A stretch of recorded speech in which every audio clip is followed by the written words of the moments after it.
IVM. What is happening in China in 2020 beyond the COVID-19 pandemic? China's aggressions in Ladakh and the ongoing border conflict have been dominating the news in India for obvious reasons. But what else has been happening within the most populous country and the second largest economy in the world this year? Hamsini Hariharan returns to the Pragati Podcast on our 150th episode to shed some much-needed light on India's neighbor that remains an enigma to most of us. Dear listeners, thank you for continuing to listen to and subscribe to the episodes of the Pragati Podcast. We would have never been able to reach 150 had it not been for you, our listeners, and your constant feedback, support, and encouragement. Just like with the last several episodes, episode 150 has in-audio links, polls, references, and more. You can access them by listening to the episode on the IBM Podcast Android app, the Adori iOS app, or by listening to the episode on your mobile or desktop browsers. Visit tiny.cc/pragati150 if you want to do that right now. And don't miss out on episode 151 that will be out very soon, where I try to capture some of the best ideas, perspectives, and stories that have been shared on the Pragati Podcast till date.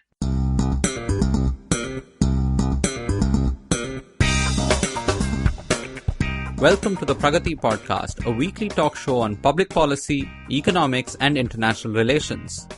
We take a step back from noisy political debates and dive into rich conversations on India and the world. I am your host, Pawan Srinath. We'll start this episode's conversation after a short break. Hello, everybody. Welcome to another awesome week on the IVM Podcast Network. If you aren't following us on social media, please do. We're IVM Podcast on Twitter, Facebook, and Instagram. I'd like to thank our sponsors this week, Intel, for supporting us. First, right off the bat, want to congratulate Ashton Doctor on celebrating the 300th episode of The Habit Coach. It's a great show. If you haven't been listening to it, listen to it now. And if you listen to it, you can almost go for an entire year with an episode a day. It's really fun. Do definitely check that out. We had Siddharth Roy Kapoor on Gauri Devi Dayal's This Round's on Me. Great conversation over there. Arjun Koladi, the head of sales for Spotify in India, was on Advertising is Dead. Do check that out. Really fun show. Sonali Gupta has been on the network a number of times, was on Uncle Please Sit this week, and she had a great conversation with Joel Intrashar. On Cyrus Says, we had Samit Basu, the author, fantasy author, one of my favorites. Definitely do check that out. It was Memorial Week this week on the IVM network. He was on Cyrus Says Cock and Bull on Thursday. He was on Litnama and, of course, his own podcast, Postcards from Nowhere. Do check that out. And one last note before we go. IVM Likes is back, and we've been doing a bunch of interesting conversations about different pop culture things that you might want to check out during the pandemic. Do give it a listen. I'm sure you'll enjoy that. And with that, let me get you back to your show. Hi, Hamsini, and it's such a pleasure to have you back on the Pragati Podcast. Welcome back. Thanks so much, Pawan. It's so nice to be back. Pragati is home after all. And congratulations on 150 episodes. Thank you, and I'm glad to have you back. And dear listeners, in case you have been subscribing to the Pragati Podcast only in the last 6 months or so, Hamsini and I go back and we actually started the Pragati Podcast together. Hamsini was with us, I think, for the first 70 or 75 episodes. And after her stint with Pragati and with Takshashila, Hamsini also spent some time studying and working in China and currently writes a fantastic column for CNBC 18 where she talks about what's happening in China and what usually doesn't get picked up by Indian newspapers. So, Hamsini, thank you so much for joining us. And so we will go back to China virtually for our conversation today. Yes, sounds good. So, Hamsini, the aim of this episode is actually not to talk about the ongoing conflict in Ladakh that seems to be teetering on the brink, can escalate any day. And we're not spending too much time on India-China relations either, right? But what I find that happens a lot is that, you know, whether India is in conflict with a neighbor or with another country, or, you know, there are international relations issues happening between India and, say, the US or UK or anyone else, we usually have more of a clue as to what's happening in that country, right? So say there's something happening with Nepal, we do hear some news about the domestic politics and issues of Nepal.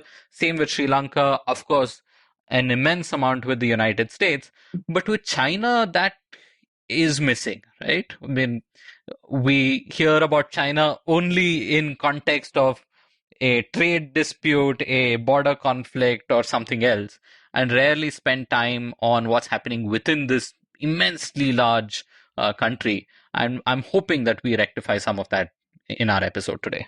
Yeah, I hope so too. I think the problem with China is, on one hand, you have this sort of information vacuum because of the Chinese firewall. A lot of the news in Mandarin doesn't come to us. So we consume them from Western sources, which is great. It's great that we can consume it from Western sources. But I think we also have very few Indian journalists who live and work in China, and very few academics who know Mandarin and are able to directly engage with what's happening in China. So, because we rely on so much secondhand information, we often lack, I think, a strategic impulse, if you'd call it that, to look at China in its own right.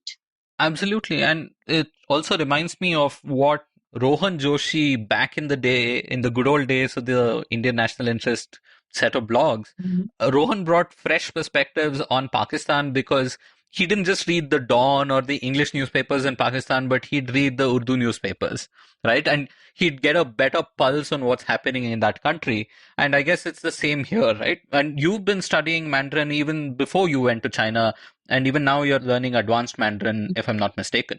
Yeah. So, I think I'm still laughing at the idea of me and Pranay Kotastane, going off to class 3 times a week and then coming back and doing all the work at Takshashila.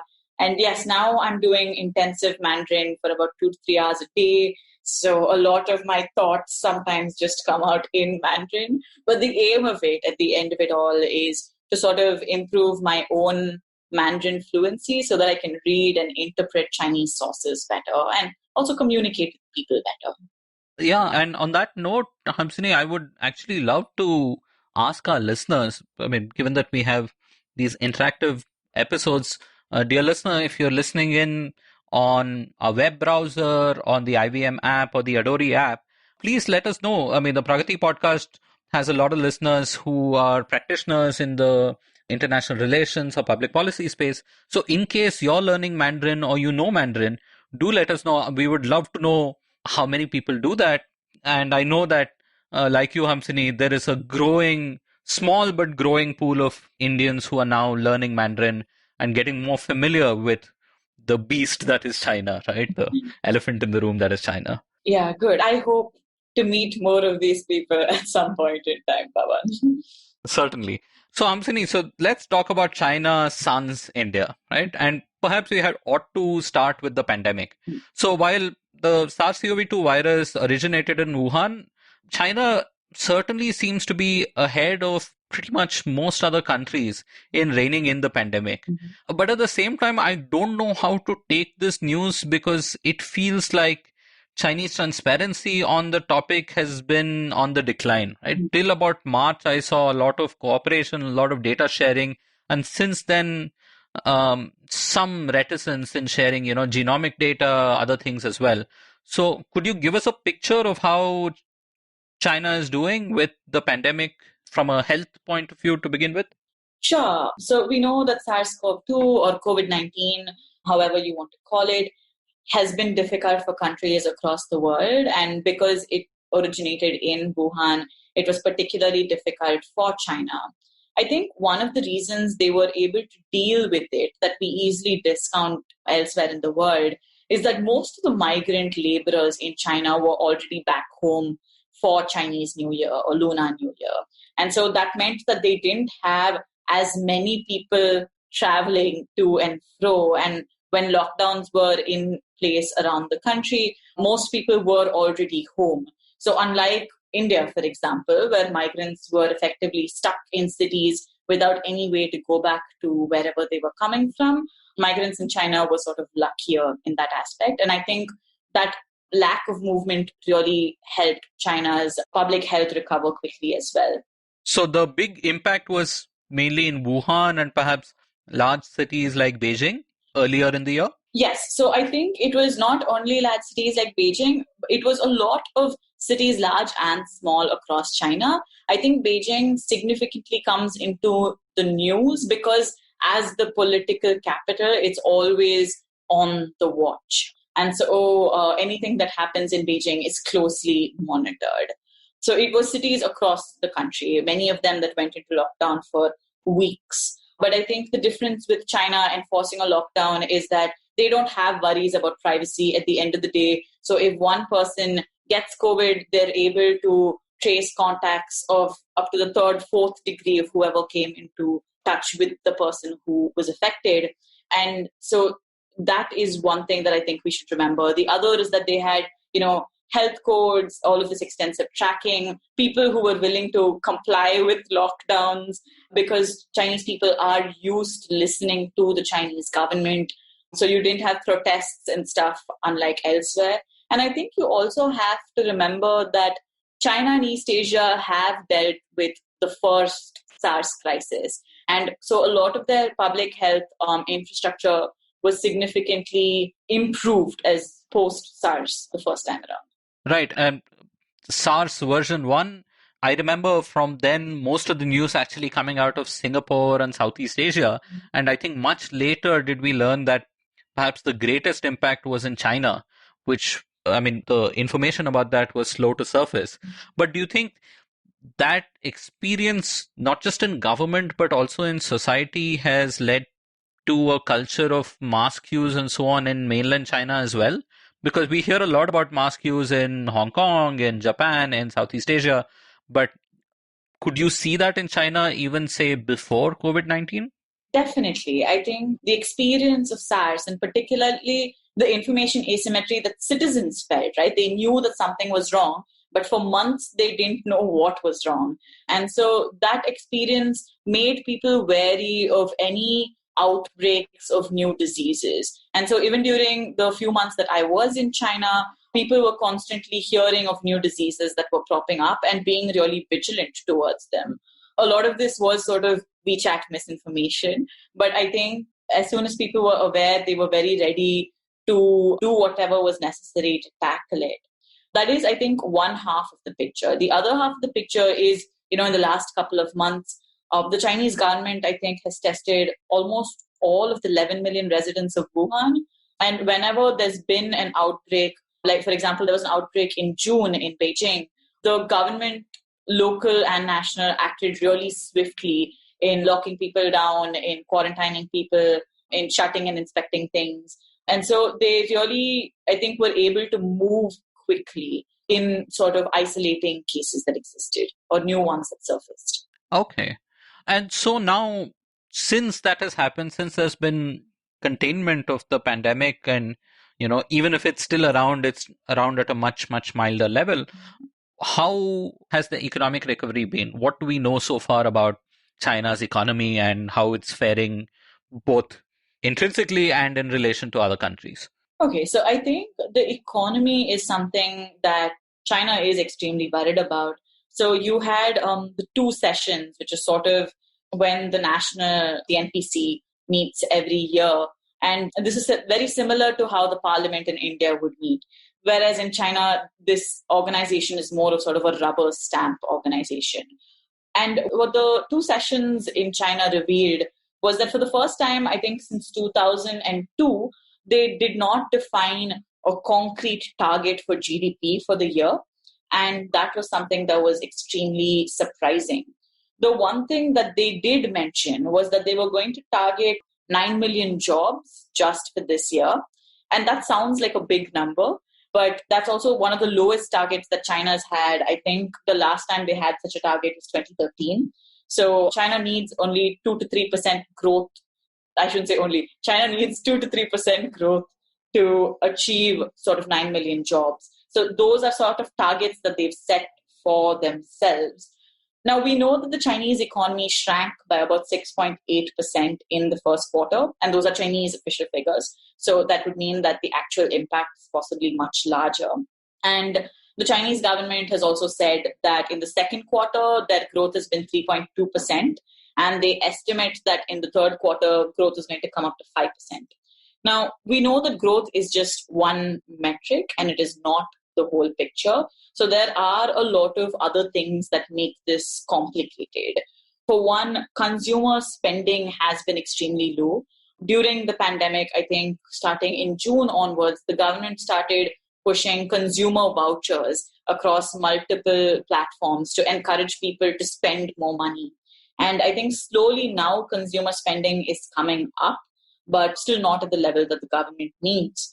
I think the problem with the Chinese economy, in a sense, is how many of these problems have existed before the pandemic and how many of them are caused by the pandemic is something that I don't think we'll discover anytime soon. What I think is certain, though, is that the pandemic has made existing fault lines worse. So, in response to that, do you see a big, a fiscal plan of some sort, government spending on welfare and all of that happening beyond sort of consumption-oriented vouchers and efforts? Because, for example, in India, our fiscal response has been among the weakest among most countries, right? I mean, we have not given massive amounts of relief to, be it migrants, be it the urban poor, be it any group. The spending has been moderate given debt, GST, and other issues in India as well. How has China done on that count? So I think what the Chinese government has done is that on one hand, they are focusing on sort of more infrastructure projects. They are trying, I think, to push more money into the economy. But these are all short-term things that will work, which is why I said we don't know how many of these economic problems existed before the pandemic. I think the other thing that's sort of come out of the pandemic is that China's recovery at the end of the day is extremely unbalanced. You know that the supply side sort of had a head start over the demand side. And a lot of these imbalances also spilling over into the global economy. And so, there is a lot of uneven growth, and the government has prioritized reopening factories before restarting everything else. So I think what the Chinese government at the end of the day is trying to do is to push for short-term targets that are easily achievable. That is because in a lot of senses, they need to show face because these are important years for them. They've also initiated a lot of programs on sort of war footings. You can see that rhetoric of war and emergency being used across multiple platforms. So you can see that they're not using concrete targets or figures or measures anymore, which is something that they used to do for themselves a little earlier. And I think this is sort of an indication to say that, these are sort of extraordinary times and the government will do everything that it can, but we don't know how this will shape up. And I'm saying this as someone who's not an economist, but these are the large trends that I see. Thank you, Hamsini. And beyond the existing economic challenges and fault lines that existed in China and the impact of the pandemic, is there anything else happening of note with the Chinese economy and society that's causing shocks and disturbances? So there are a couple of things that are happening that I think a lot of people, particularly in India, haven't been following. One is the floods that have happened in 2020. Now we know that I think in school we study that the Yellow River is called the River of Sorrow because it floods every year. But this year was particularly bad because the Yangtze, or they call it the Changjiang in China, flooded worse than I think it did in 1998. There were a lot of worries that the Three Gorges Dam, which is sort of the highest dam in the world, waters were reaching warning levels. I think the official figures are about 271 people died, 4.7 million people were evacuated, and about 70 million people were affected. And I think totally this year, this has caused approximately damage of $29 billion. Wow. Yeah, so the floods this year were particularly bad for the Chinese economy, and it's sort of drawn attention to a couple of important things. One is that as climate change becomes more apparent, the Chinese economy will also be facing the brunt of it because they've focused on a particular type of development that has prioritized sort of large-scale infrastructure projects without much regard to sort of environmental sustainability. And you can see that apparent, particularly with the dams they built, for example. With this particular flood this year, dams across the country were vulnerable. And Nehru called dams the temples of modern India. But I think China has possibly the most number of dams in the world, and many of them did break during the floods in 2020. So there is a lot of worry about whether this was sort of the way to go, how we're supposed to make it better, if there is sort of a way to turn back. Because people living along these areas, particularly in the Pearl Delta River region, are extremely vulnerable. And so the region that was affected is not just agricultural, but also industrial, is it? Or are there also large cities that got affected in the process? There are large cities that got affected in the process. Chongqing, for example, is a huge industrial hub, known for having the most number of CCTV cameras in the world, among other things. Chengdu, which is a southwest city, was also affected. And it's not just agricultural land. I think people across 28 provinces in China were affected. And a lot of times, local governments didn't inform people that they were opening floodgates, for example. So a lot of industries were also affected by flooding. It's not just agricultural land that was affected. Okay. So basically, what's happening in China with the floods is sort of some combination of the Uttarakhand moment that happened in India, the Kerala floods, and what happens in Bihar and Assam, right? So you think it's some combination thereof which has been a wake-up call in certain ways? Yeah, I think so. I think particularly with the Kerala floods, for example, and even the Uttarakhand floods, we were made aware of how a lot of construction without regards to the environmental factors would sort of come back to us at some point in time. And I think that's what also happened with the 2020 floods. People realized that arbitrary construction without much regard for the environment or bypassing a lot of existing safety standards would not be sustainable in the long term. So I think that's something that's really entered the mindset.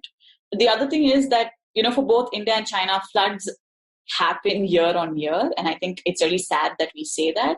But in China as well, floods do happen year on year. And that's one of the reasons why they were so intent on dam building and sort of taming the rivers. And this is not just, the Communist Party of China, but this goes through Chinese history, through to various emperors who at times have conducted sacrifices or tried building different things to contain the rivers. So floods are part and parcel of life in China. But I think the level of flooding, the severity of flooding, and the cost to human life and property have been extremely severe this year. Okay. Thank you so much for sharing that. And, I knew just that, floods happened. I mean, sort of as one headline that passes by, but the importance of the magnitude of it is something that I think a lot of us in India would not have known earlier. And so, Hamsini, between this and the pandemic, I know that the Chinese Communist Party, the government, Xi Jinping, they had some important goals for the year 2020 and 2021, right? So could you tell us about what the big targets and goals were and their importance and how they're looking now that you have all these unexpected things that have happened? I think, it's pretty common knowledge now that when Xi Jinping came into power in 2012, he sort of spoke about 2 centenary goals for China. And what the 2 centenary goals essentially are 2 milestones to celebrate how far China has come. The first is 2021, which marks 100 years of the Chinese Communist Party. And the second is in 2049, and that would mark 100 years of the People's Republic of China. And the goal for 2021 is essentially saying that by 2021, China would become a moderately well-off society. And the way they're defining moderately well-off is doubling, I think, their 2010 per capita income figures. So they've sort of set that goal for themselves. The 2049 goal is a little more interesting because it's a lot more nebulous. At that point in time, Xi Jinping envisions China to be a moderately prosperous society and, in the form of a modern socialist country. I hope you don't ask me what any of these things mean because I have no clue in that sense, because at the end of the day, it is rhetoric. I don't think Xi Jinping is going to be in power till 2049. So we can come back to that at a later point. I think, in the immediate term, what's interesting is the 2021 goals, because it ties in with some other goals that China has for itself. I'm going to speak of two that I've followed up on. One is China's goal to reduce absolute poverty by 2020. So they've been working on this pretty intensively, and their aim is essentially to say that absolute poverty is going to be eradicated from China. And I think the minimum daily wage rate is at about 67 rupees a day. And so everyone in China would earn more than that, is the aim of completely eradicating absolute poverty. Now, it sounds very fancy. The Chinese government has done a lot to sort of eradicate absolute poverty. It sent a lot of, party cadres from cities to villages to work with village level committees and stuff to ensure that this is happening. The Chinese government has tied up with big companies like Tencent and Alipay to boost rural e-commerce. So you have this thing called Taobao villages, where you have entire villages that work on making one product and selling it on themselves on a platform online. And so there has been a lot of concentrated efforts, I think, towards achieving poverty targets.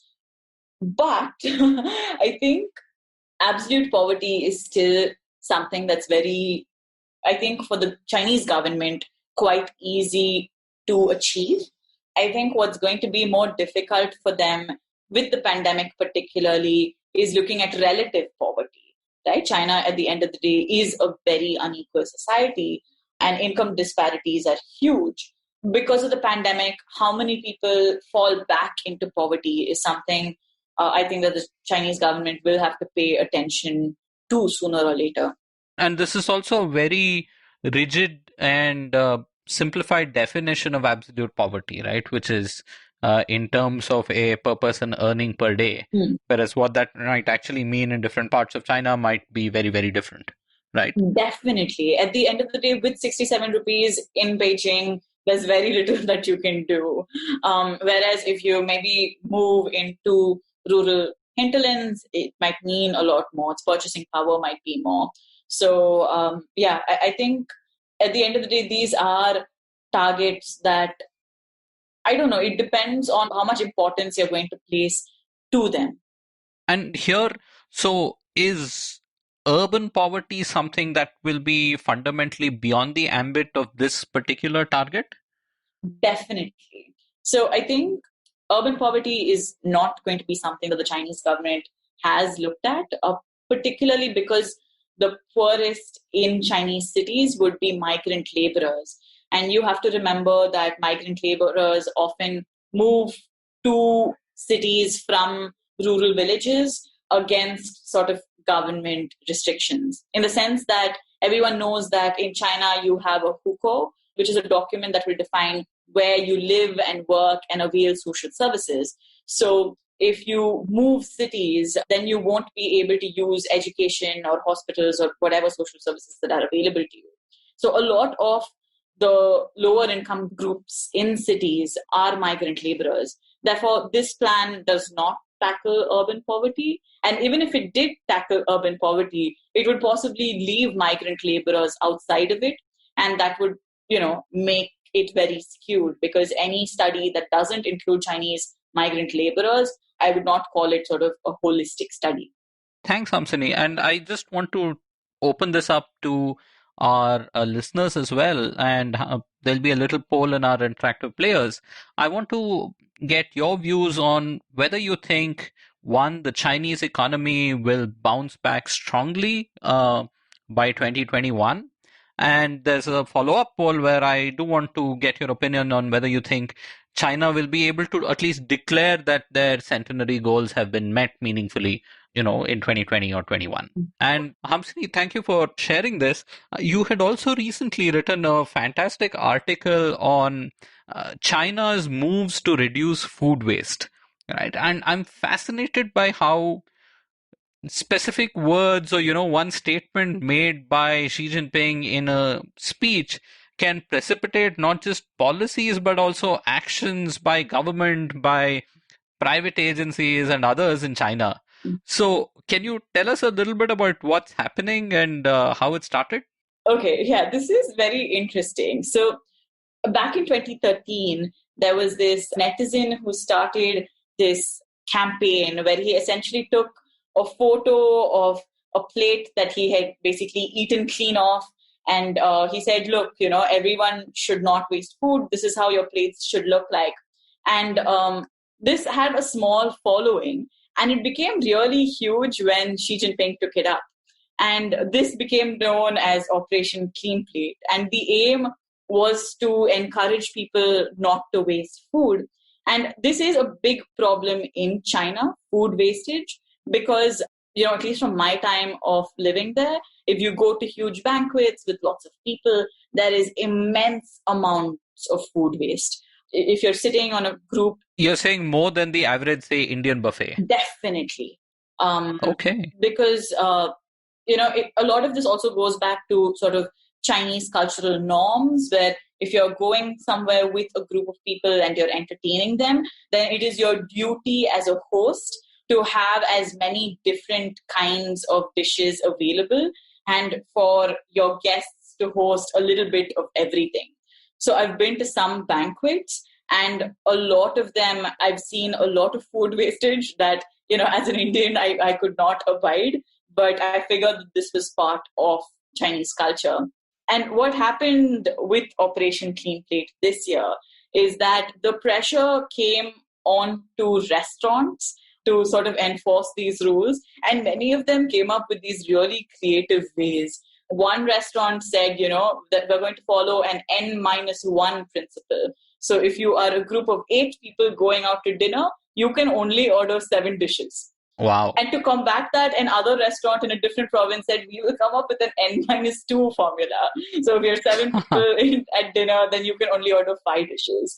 And so you have this kind of stuff. But a lot of them are also inane. You had one restaurant that came under huge fire because they put a weighing scale at the entrance of the restaurant. And they said, please weigh yourself and only order as much as you think you should eat according to your weight. What the hell? Yeah, I remember one last anecdote, which is one restaurant started doing meal boxes for women, saying these are proportions that women should eat, and women shouldn't eat more than these, which is just absolutely stupid. But things like this get immediate backlash within China, right? And within the locality and so on. Definitely. I think the other thing is, I don't know if you followed the Korean tradition of mukballs, or in China they're called chubol, where a live streamer basically eats huge quantities of food. And so these people were instantly criticized for promoting, slovenliness and gluttony and stuff like that. But you also had sort of a backlash from a lot of people criticizing restaurants for these kind of measures, as well as for, typically asking people to reduce their own food choices. So I think both of those did exist. But to a large extent, a lot of Chinese society did agree that they have a problem of food wastage. And I think this also goes back to Chinese food culture in the sense that you had a largely impoverished nation. And once it started seeing huge growth rates in the 1980s, the middle class was suddenly able to afford to have huge quantities of meat every day. And this sort of affected China's food patterns in an enormous way. And also how they eat food, how they approach food, how they waste food. Therefore, I think all of this is interesting when you back it up against sort of a public policy subject, which is food security. I think the Chinese government, at the end of the day, is worried about food security. It's recently released a lot of articles on like Xinhua and Global Times that says that its food security supplies are secure, which makes me wonder if that's not necessarily the case. Okay. So I think with the floods that we spoke about earlier, for example, the floods did cause a lot of damage to agriculture. So I think about 14,000 acres of land were affected, and that's a Chinese government figure, so the actual numbers would be much higher. I think the other thing is that the Chinese government over the last couple of years has come to realize that the percentage of arable land is going down. I think 15% of groundwater in China has been declared as grade 5, which means that it is so polluted that it is unfit for use. And generally, China is self-sufficient. It's 95% self-sufficient in food grains. But because of its diet changing so rapidly, it's also started importing more and more food, predominantly from the US, Brazil, and other Latin American countries. Now, there are two things that have been worrying it this year. One, as we spoke about, is the floods. I think the second is the pandemic. And it's interesting because of two things. We know that Chinese wet markets are problematic. That's where SARS and now COVID-19 have both emerged from. And so there's been... Right. And because they're not just wet markets, but also exotic animal markets, and they had multiple species and all of those problems, right? I mean, there are wet markets of many different types, and these are perhaps more dangerous than others. Definitely. And this will also go back to sort of our poverty targets, because the Chinese government wanted to eradicate poverty, and a lot of rural areas depended on foraging. The wild animal game suddenly became a lucrative market, which the Chinese government encouraged people to take advantage of. And that's one of the reasons why sort of these exotic wet markets came much more into mainstream culture in that sense. But I think with all of this crackdown, right, even in June, the outbreak in Beijing was linked to Xinfadi, which is a market that gives Beijing, I think it supplies 90% of Beijing's food. So that was extremely worrisome. When you also think about the fact that swine flu is something that has been affecting a lot of African countries this year. So pork prices have massively gone up in China this year, and China is importing so that they can reduce some of those prices. But it's also, I think, led to a lot of worry about Chinese food security. Yeah, and I actually first heard about China importing pork in the US-China trade negotiations and tariff battles and so on, right? That China actually imports a lot of pork from the US, and that was very surprising for me. But clearly the demand, as you say, in China is growing rapidly, and they need to import from wherever they can. So, Hamsini, let's take perhaps a quick break here, and let's come back. And the pork issue, I think, lends itself to the question of what's happening with US-China relations and China's foreign policy, which we should cover in the second half of our episode. Sounds good, Pawan. Dear listener, one limitation faced by a lot of podcasts is that they are seen as a passive medium, where you, the listener, are only meant to lean back and listen in. If you hear an interesting factoid or a reference, it is an absolute pain to take note of it, or remember in which part of the episode you might have heard something, listen again to hunt for it, get on Google. There is just so much friction that it just defeats the entire listening experience. Things like show notes and links in the description can only go so far in correcting this. Here on the Pragati Podcast, we are trying to change the status quo. Here's a little reminder to visit tiny.cc/Pragati150 and listen to the podcast on the web browser or on select apps to get the full experience. You can get references and links to interesting readings that are being referred to as they're being spoken about. You can lean back and forth while listening if you want, and listen exactly how you wish to. And if instead you want to listen to the podcast on your preferred and favorite podcast app, that's perfectly fine as well. Head on over to the link after you're done listening and take the polls and check out any links that are relevant to you. Before our break, I would also like to thank the Takshashila Institution and IPSMF, the Independent Public-Spirited Media Foundation, for making the Pragati Podcast possible. नमस्ते, मैं हूँ सौरभ चंद्रा और मैं प्रणय कोटिस्ताने। जब महफिल खत्म होते होते दरवाजे के बाहर पुलिया के ऊपर हम दुनिया भर की जटिल समस्याओं को सॉल्व करने में लग जाते हैं तो हो जाती है पुलियाबाजी।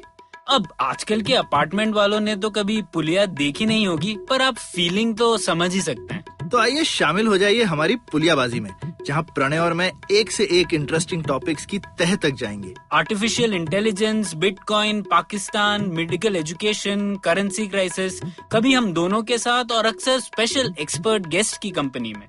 सुनिए हमें IVM की वेबसाइट, ऐप या अपने फेवरेट पॉडकास्टिंग प्लेटफॉर्म पर हर दूसरे हफ्ते। Hi, I'm Pavan Srinath and welcome back to the Pragati Podcast. I'm here with Hamsini. Hamsini helped start the Pragati Podcast and she's back here for episode 150 and we are talking about what's happening in China. So Hamsini, in the first half or actually 2/3 of our episode, we spent time on what's happening within China, within the economy, within politics and so on. Before I get to foreign trade and international relations, I just want to ask one question on the politics in China.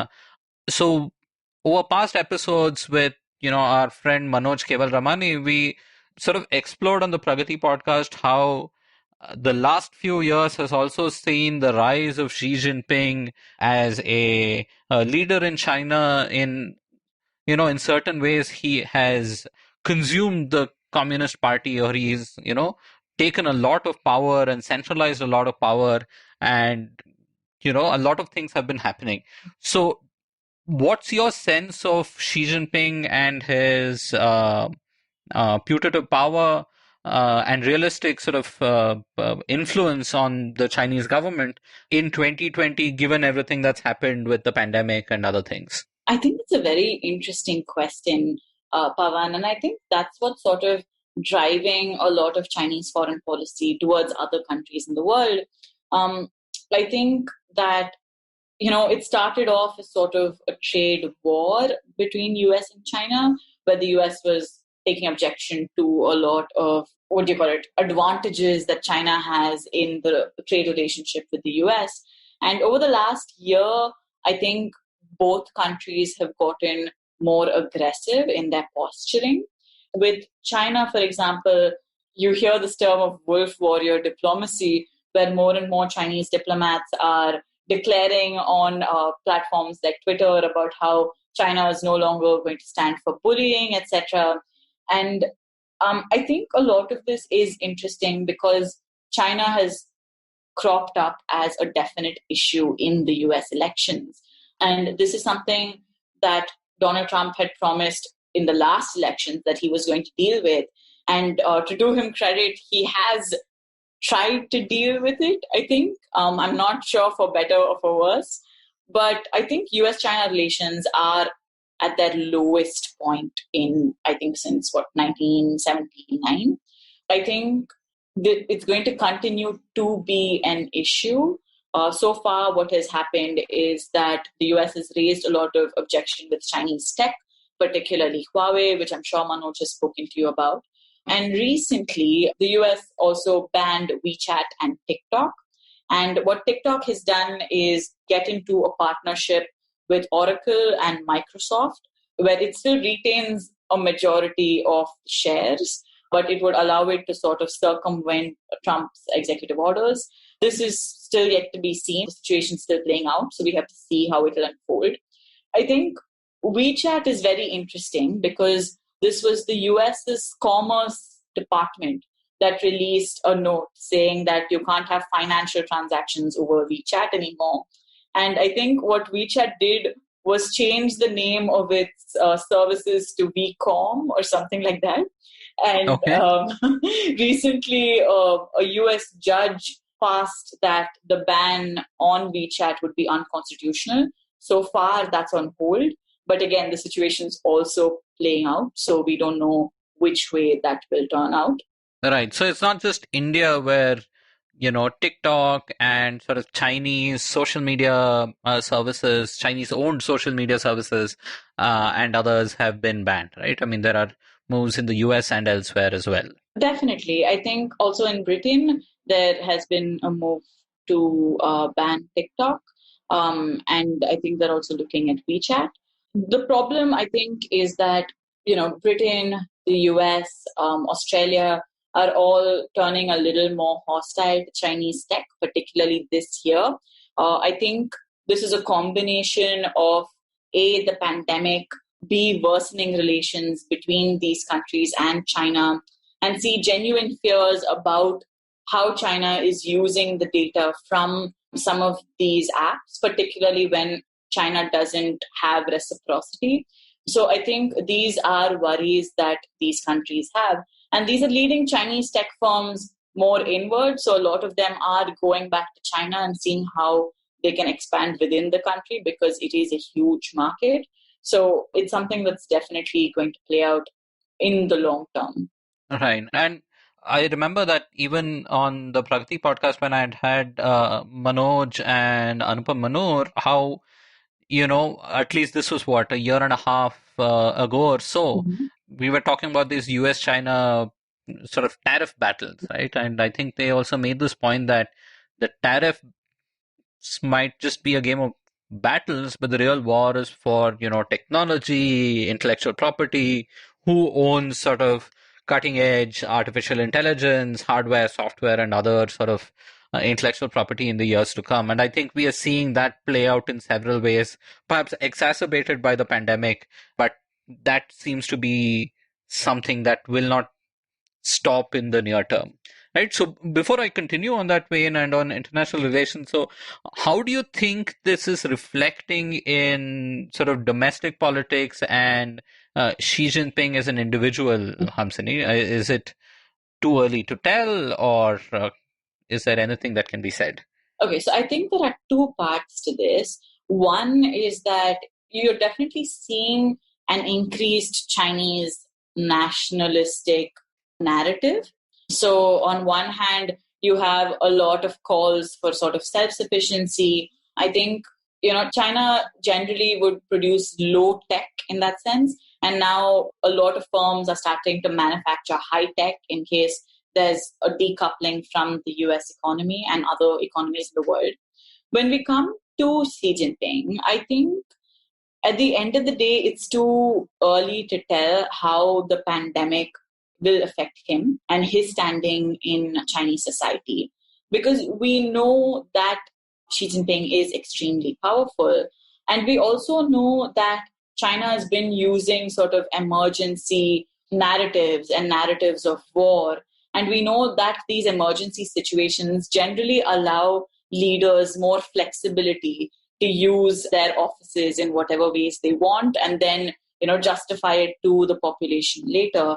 And I think maybe that's what we're going to see now. But again, this is something that is too early to call right now. Maybe next year we'll have a much clearer idea of what tone China takes to the rest of its world, particularly post the US elections. Fair enough. So what else beyond this? We know that this US-China conflict has been brewing for a while. We know what's happening on our own borders here in India. But what else is currently preoccupying Chinese foreign policy, Hamsini? So I think we need to go to two places apart from sort of like traditional Australia, Japan, Taiwan, Hong Kong. And the first is Vietnam, which is also sort of a neighbor to China. And Vietnam's relations with China started off on a pretty bad note this year. In April, a Chinese survey vessel sunk a Vietnamese fishing boat in the South China Sea. And that led to a huge outcry in Vietnam. And again, in June, a Chinese survey vessel entered a Vietnamese EEZ or exclusive economic zone, which was again, a huge problem for Vietnamese sovereignty. And finally, last month in August, the Chinese military test-fired 2 missiles near the Paracel Islands in the South China Sea. And so all of these things would go on to prove that the Vietnamese and the Chinese have had a very difficult year in managing their relationship. I think to a large extent, China shows more aggressive behavior outwards when it's facing more problems inwards. So we can debate about how much of this is because of the pandemic and because of its economy.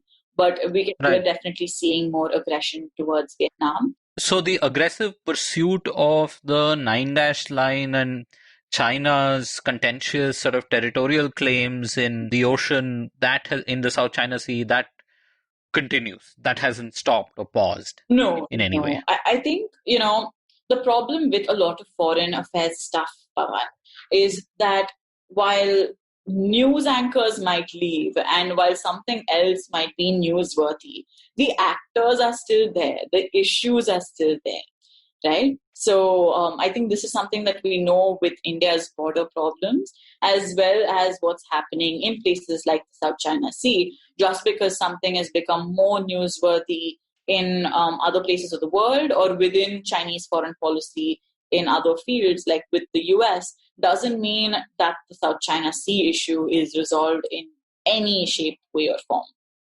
The other thing that I wanted to get to was to talk about sort of an unlikely area that most people would think, and this is China's relations with Mongolia. And Mongolia largely depends on China for its economy. But on September 1st, this month, the Chinese government announced that I think education would require Chinese language textbooks all over the country. And some places, but like Inner Mongolia, had exceptions where they could use Mongolian language textbooks. But this new ruling on September 1st would do away with this. And so there were actually language protests within China, something that's pretty unheard of in the last couple of years. And this spilled over into Mongolia, where a lot of people were saying that the Mongolian government should look at how this language policy works within Inner Mongolia. So I think the Chinese Foreign Minister Wang Yi, about a week ago on September 15th, 16th, visited Ulaanbaatar, and there were protests that were happening outside. At the end of the day, I'm not really sure that this will escalate into anything, because Mongolia, like Kazakhstan and other countries on China's borders, have been very reluctant to sort of talk about the issues regarding ethnic minorities, like Mongolian ethnic minorities within China, for example. But it is something that I think is important to note this year. And just for my clarification, Inner Mongolia is a province within China, and of course, Mongolia is an independent republic on its border, Yes, right? Exactly. Okay. And anything about Hong Kong, Hamsini? Because again, there were, I think China has been trying to unwind the, what's the phrase? One country, two systems approach to Hong Kong for quite a while now, and led to quite a few protests last year and before that as well. And I think things have restarted again this year, right? I mean, there is still opposition and there are still moves by China. Mm-hmm. Definitely. I think, since the umbrella movement that happened in 2016, there have definitely been problems with Hong Kong. And in the last year, not just 2020, but I think there must have sort of been a resolution within the Chinese policymaking circles that they would have to deal with the one country, two systems problem in Hong Kong. And so what essentially happened with the two sessions that I'd spoken of earlier in the podcast is that they passed this thing called the National Security Law. And what the National Security Law essentially does is that it does away with one country, two systems. Now, in 1997, when the British left Hong Kong, they signed in a treaty that would say that Hong Kong would retain its autonomy for 50 years. And that is something that no longer exists, except maybe in writing. So what the National Security Law has meant is that a lot of people have been detained, a lot of people have been arrested, that security forces now have full control over the island. It also raises questions about foreign firms that are present in Hong Kong, because so far they've functioned with most autonomy. And I think, it's very interesting to see, if you look at the legal aspects of the National Security Law, they say that anyone, even if you're not physically present in Hong Kong, if there's sort of a threat to national security, can be indicted under the law and stuff like that. Wow. So it is a very worrying piece of legislation for Hong Kongers, I think. And this is being reflected even outside Hong Kong, right? I mean, if I'm not mistaken, there was a Government of India notification of some sort which said that, foreign investment inflows from Hong Kong will be now looked at perhaps in a lens similar to sort of Chinese investments and inflows into India. as opposed to how they were usually looked at, where Hong Kong was considered, I mean, sort of like Singapore, right? A place where a lot of companies would be incorporated, a lot of, venture capital funds, other investment would flow in, and that was considered natural. But now, I guess there's an international sort of reaction to this that's happening at various levels as well. Definitely. And I think a lot of, the US Congress was pretty vocal about this. The Hong Kong protest movement has also been one of the most creative protest movements, I think, in the last decade. I think it's inspired protest movements across the world, including in India with the CAA protests. And I think, they took out huge ads in the New York Times and the Washington Post, for example. And the movement is pretty leaderless and very young. You're talking about college kids who are going on the streets and protesting. And it's led to a lot of countries to take notice.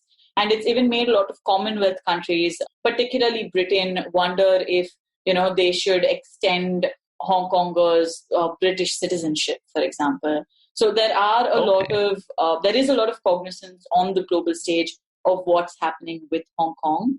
I think China resents this, obviously, and they're very keen on saying that this is a problem of, domestic sovereignty and that no other country has the right to meddle with China's internal affairs. So for the most part, countries have been vocal, but not very. You know what I mean? Absolutely.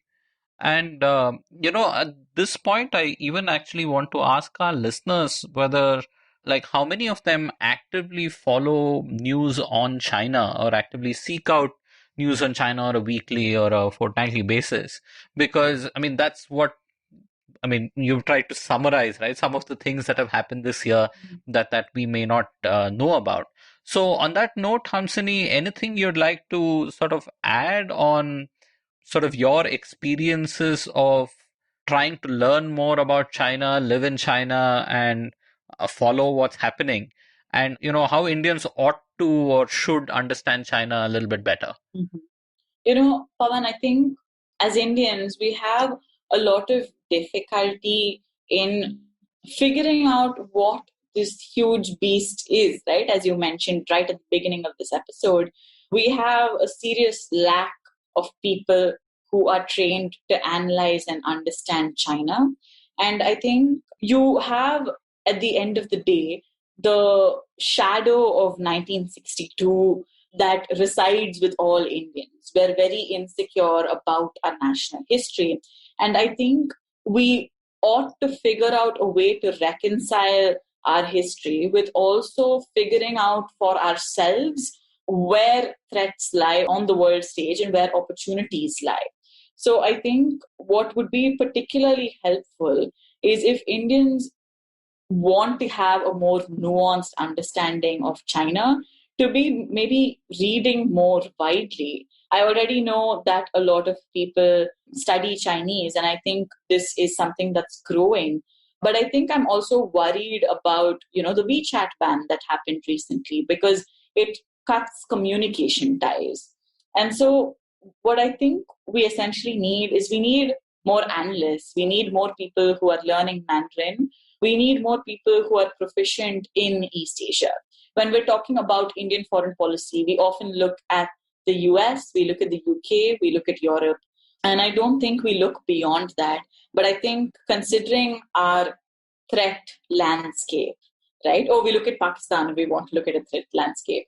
But I think there is a need to, instead of assuming that China is a threat, question ourselves on what constitutes a threat, make sure that we have answers that satisfy it, and then figure out what policy alternatives that we have. Because at the end of the day, a lot of our knowledge comes from Western sources. And this is great as long as those are not the only things that are determining Indian policy. I think, as I said earlier, we have a huge gap in strategic studies to study China. And we need many, many more Indians who are working in it. And I think the easiest place for our listeners to start is by reading your weekly column at CNBC 18. Hamsini, thank you so much for joining us. And I just love what you're doing at States of Anarchy. And dear listeners, if you haven't subscribed to the States of Anarchy podcast yet, I don't know what's wrong with you. Please go subscribe.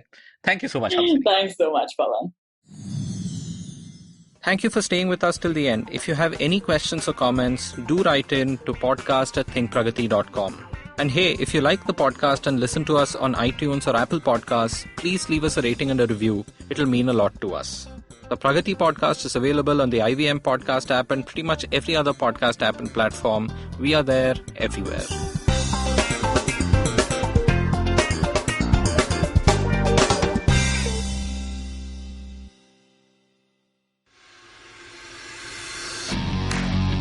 Are you looking for India's most awesome cricket podcast? Are you now tired of listening to the same old guys drone on about cricket everywhere? Edges and Sledges is a weekly cricket podcast hosted by 3 fans of the game, Varun, DJ, and myself, Ashwin. It was established in early 2018, has over 60 episodes now, and is of course now proud to be on the IVM Podcast Network. Each week, we get together from 3 different time zones, the USA, the UK, and Singapore, and we talk about things from the world of cricket, with a focus on Indian cricket. We often interview special guests from all around the world, including former cricketers and cricket media personalities. So check out Edges and Sledges, the cricket podcast, now on the IVM network.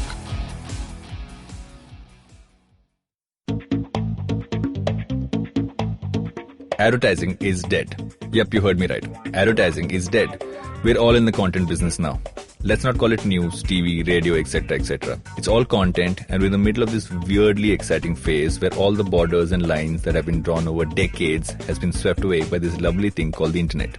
We're a show where we don't dwell on just the stuff that is now, but rather the wider stuff about advertising, media, content, and the whole goddamn circus surrounding it. Tune in every Tuesday for our weekly unboxing of the mystery box we used to call advertising. I'm Varun Dugirala, co-founder and content chief at The Glitch, and this is my new podcast, Advertising is Dead.